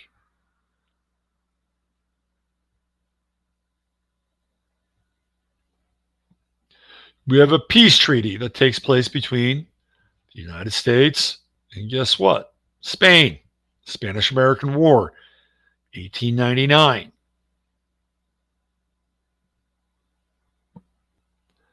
The Permanent Court of Arbitration. That's a global body, by the way. It's an Aquarian body. At The Hague is created when the Senate of the Netherlands ratifies the 1899 Peace Conference Decree. Women get to vote in England if you're over the age of 30 and you meet the minimum property requirements. The American Legion is founded. That's very important. This one is very interesting right here. Right here. Queen Elizabeth, in 1952, February 6th, this is the day prior to her inauguration. This is the day she takes over. This is the death of George VI. That's her father. So again, February 6th, something new happens. Also on that day, Jack Kilby of Texas Instruments files for the first patent for the first integrated circuit. Kind of a big deal. The first successful test firing of the Titan intercontinental ballistic missile at Cape Canaveral, later to be called Cape Kennedy. A lot of firsts on February 6th.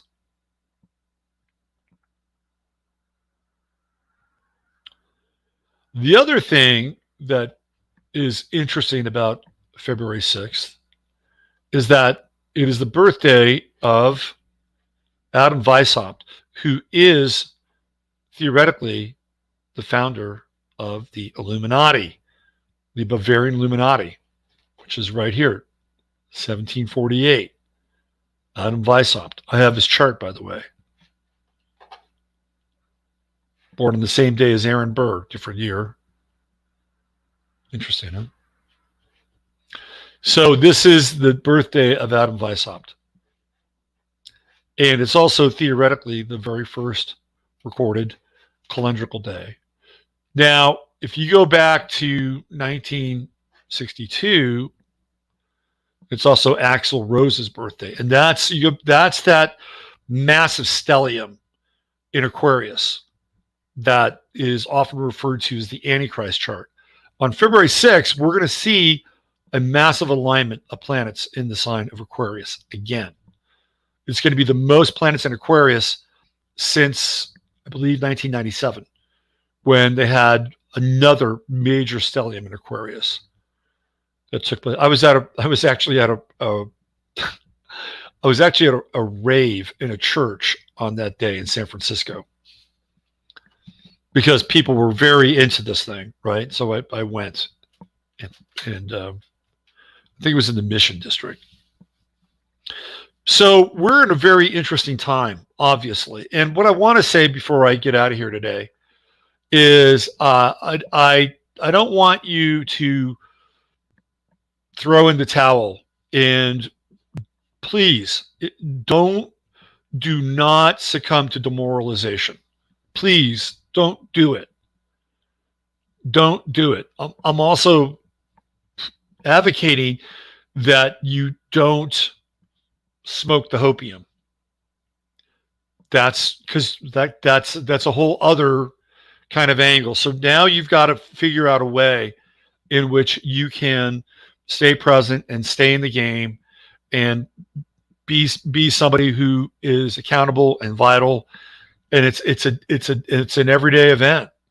And if you can get to a point where you're actually feeling positive about your life, which is not easy today because they're trying to take everything away that is positive, unless, of course, you believe control and controlling other people is positive, in which case you can jump on that train and feel very positive because, that's where the power is.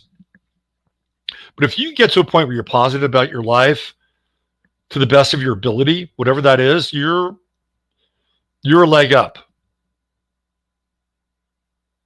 So do whatever it takes in order to get there and be there so you can be available.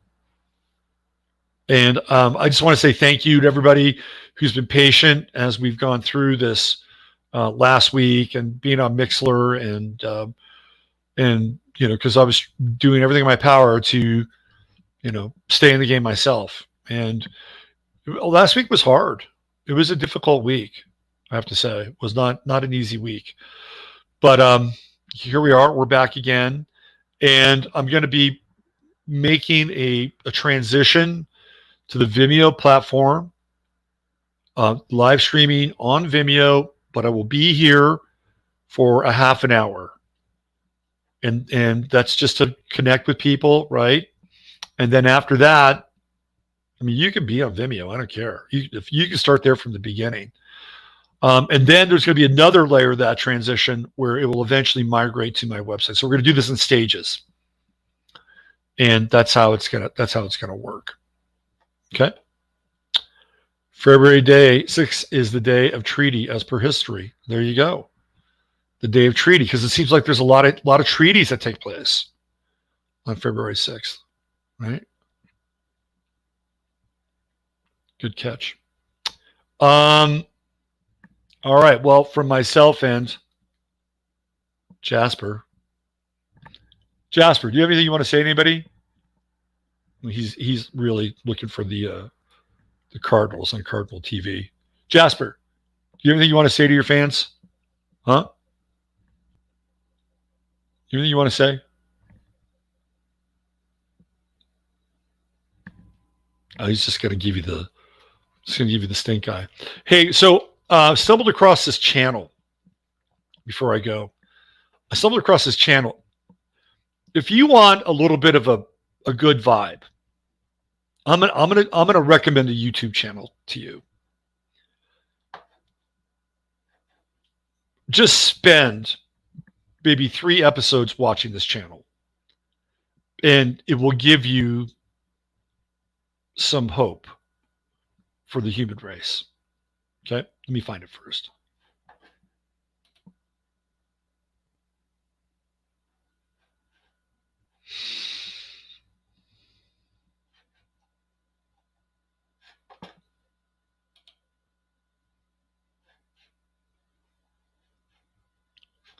All right. Let me see if I can find them. So this channel is from Russia. And this is a couple who live in Russia. And this was the first video that I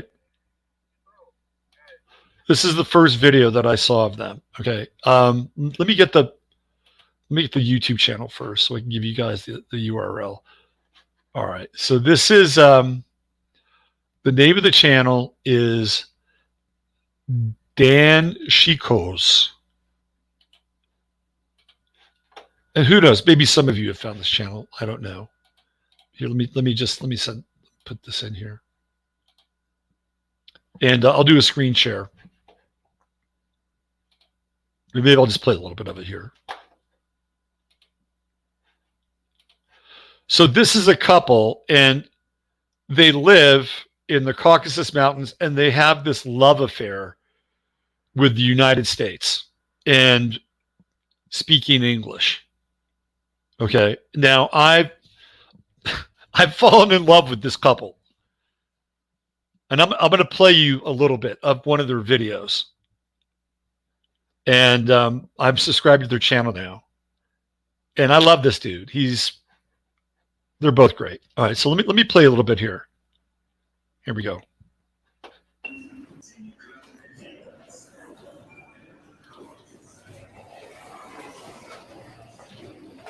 All right, so I'm going to start from the beginning because I started. All right, here we go. Good morning, good afternoon, and good evening, guys. Hi. Now we are gonna show you a grocery store. You want it? You ask us.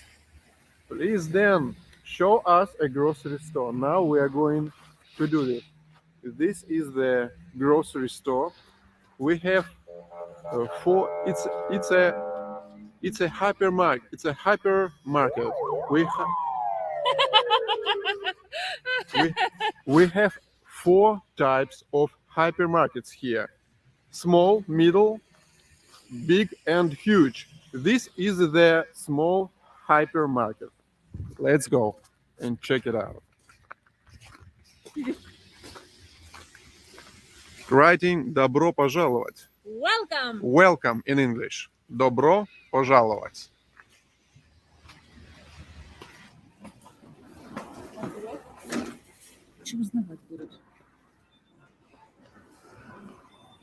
Bankomats.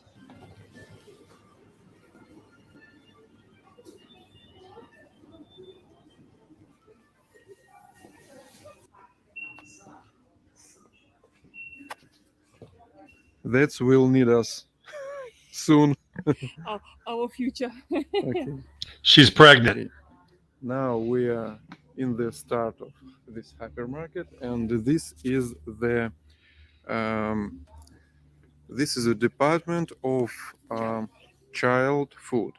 Child food, you can see. This guy is very health conscious and very aware. Child food. You'll see this.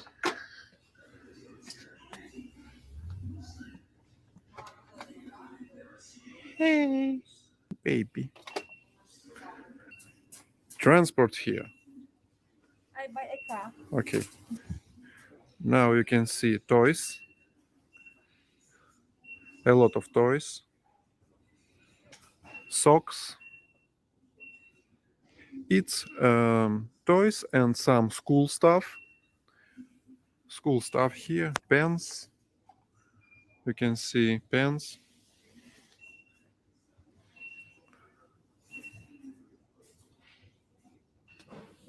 Underwear. Underwear for child. Underwear for adult people. Underwear for man. Yeah. Before wedding, I was like him. And maybe more handsome. I don't know how it will be in English. For lady. For ladies. Stuff for ladies. Okay. Stuff for bedroom. Stuff for bathroom. Stuff for garden. You can see this is the small hypermarket in Russia. It's small. Some stuff for lighting. Some stuff for house. For kitchen. You can see for kitchen. Cups. I like this cup. Pretty good, I think. Сковородkas. I don't know how it will be in English. We called it сковородка. Pen? And plastic. What a cute baby! What a cute baby transport! Oh, for babies. Cute. Small. Eggs. All right, here we go. Pay attention and to the food stuff here. conservation. And now we're here. We was there, and now we're here. It was just a starting. Um, there are a lot of departments here. Meat,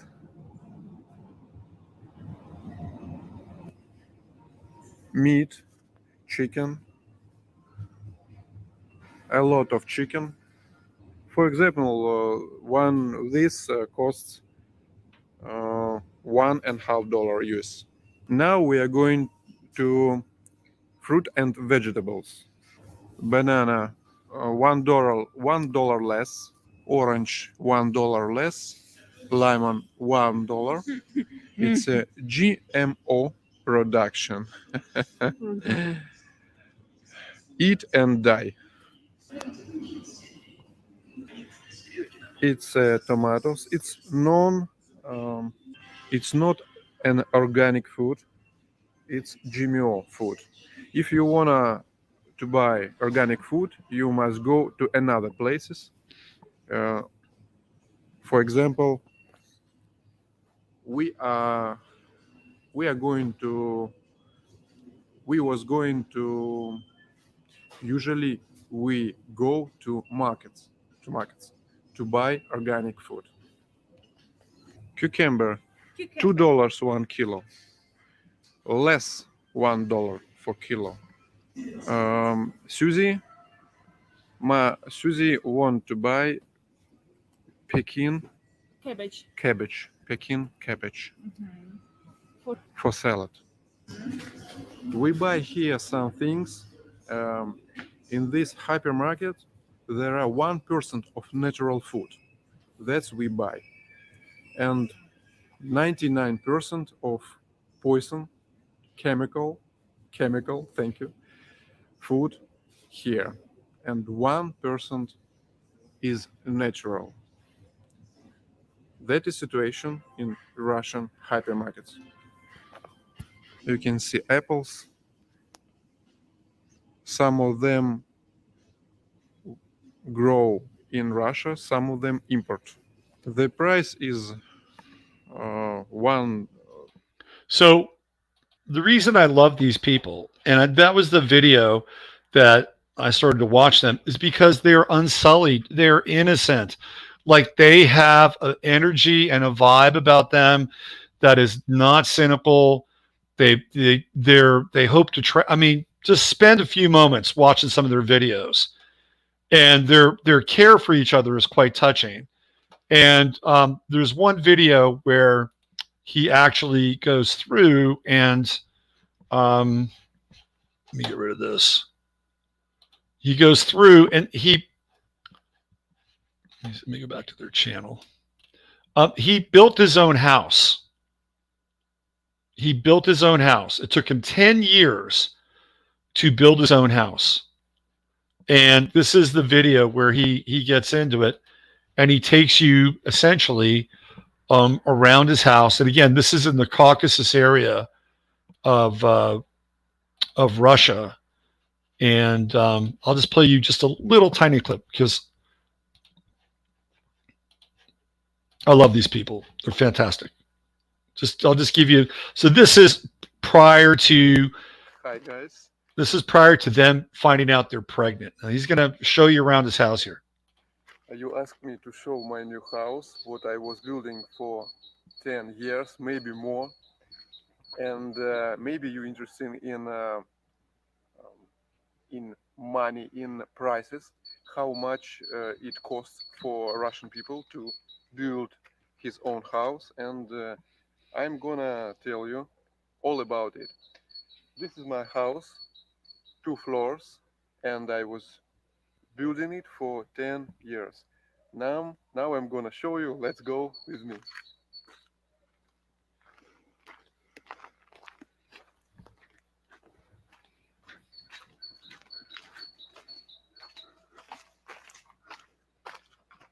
In Russia, we build houses from bricks.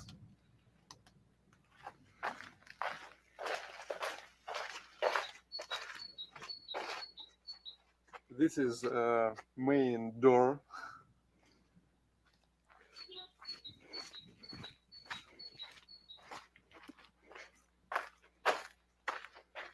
Let me show you.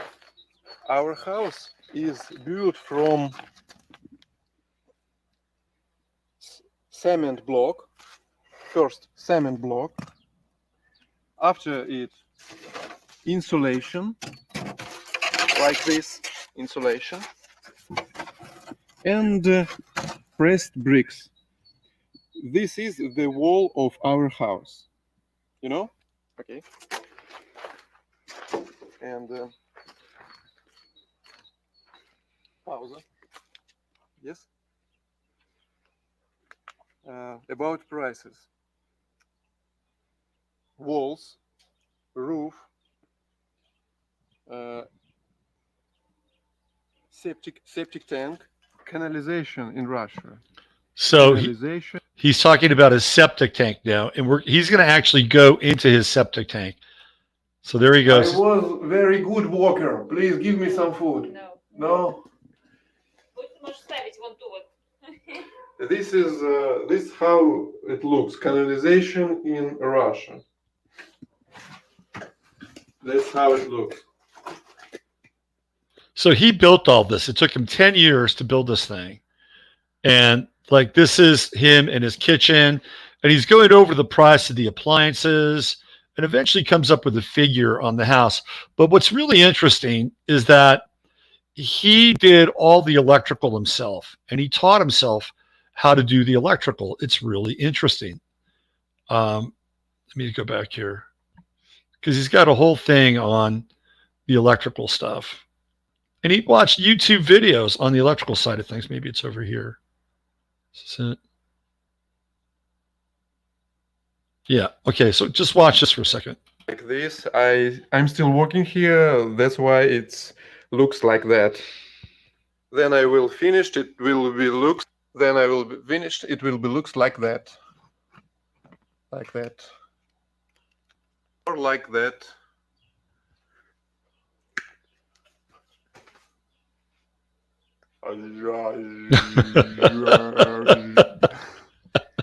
Cyberpunk.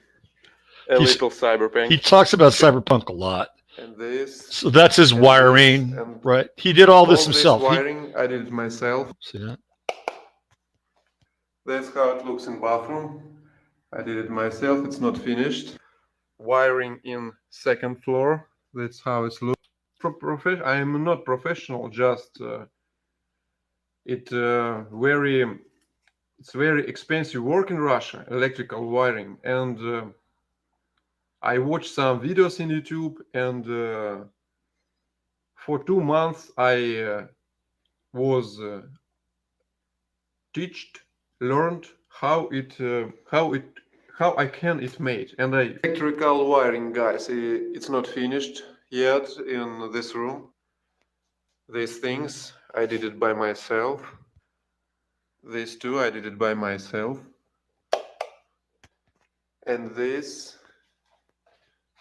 that's why it looks outside.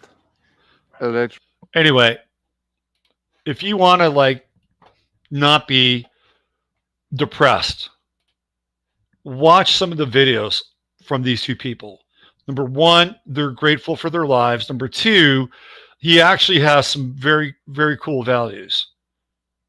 And he's trying to kind of get them across philosophically. You'll see that they're pregnant, and you'll see that, you know, she's really into being pregnant. I mean, it's very innocent stuff.